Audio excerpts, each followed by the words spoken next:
Foundations Lesson Report, Galatians chapter 2, verses 11 through 21.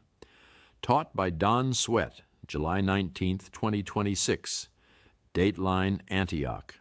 A serious confrontation has taken place within the early Christian church, one that reaches to the very heart of the gospel. In this week's Foundations class lesson, Don Sweat led us through Galatians chapter 2, verses 11 through 21, where the Apostle Paul confronted Peter face to face. Paul refers to Peter by his Aramaic name Cephas, pronounced C-phus. Before certain Jewish visitors arrived in Antioch, Cephas freely shared meals and fellowship with Gentiles. His conduct demonstrated that Jewish and Gentile believers were equally accepted through Jesus Christ. But when members of the circumcision party appeared, Peter became concerned about what they might think. Motivated by fear, he withdrew from the Gentiles and separated himself from them. Paul recognized that this was not simply a change in seating arrangements.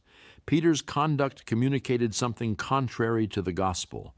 His actions suggested that faith in Christ was not enough, and that Gentile believers needed to follow Jewish customs to be fully accepted. Paul described this inconsistency as hypocrisy. Peter professed one truth, but behaved in a way that communicated another. The influence of a respected leader can spread quickly. Other Jewish believers followed Peter's example, and even Barnabas was led astray. Paul therefore confronted Peter publicly, because the truth of the gospel and the unity of the church were at stake. Adding religious requirements to salvation produces legalism, the belief that human effort, rules, or rituals must be added to what Christ has already accomplished.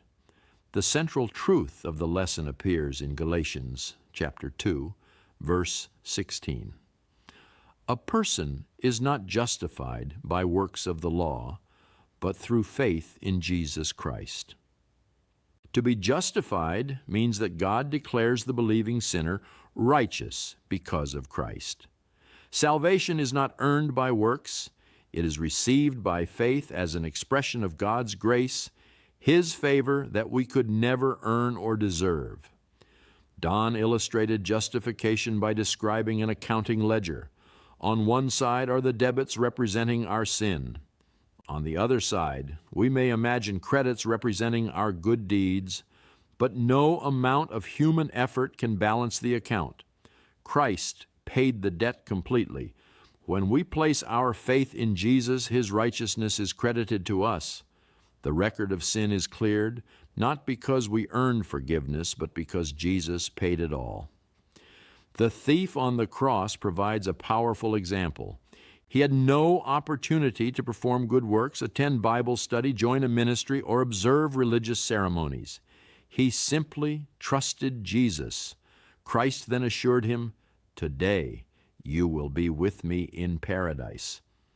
That promise demonstrates the simplicity and sufficiency of the gospel. We are saved by grace through faith in Jesus Christ, not by works, and not by adding human requirements. This lesson also leaves every believer with a personal question. Are we living consistently with the gospel, or are fear and peer pressure influencing our conduct? Like Peter, even faithful Christian leaders can stumble. Our choices may also influence others, just as Peter's actions affected Barnabas and the other believers. Now it is time to test what you remember with this week's Foundations Crossword Puzzle. Every answer can be found within this lesson report. Here are 2 answers to help you get started. The answer to 8 down, the city where Paul confronted Peter, is Antioch. The answer to 12 down, how the righteous shall live, is faith. Remember that 3 across and 3 down begin in the same square. 3 across is a different answer from 3 down. Now see how many of the remaining answers you can discover. You may want to listen to this report again for additional clues, Paul's confrontation reminds us to stand firmly for the truth, welcome every believer equally, and live in a way that reflects the grace we have received. For the Foundations Lesson Report, this is your reminder. Jesus paid it all. Our salvation rests completely in Him.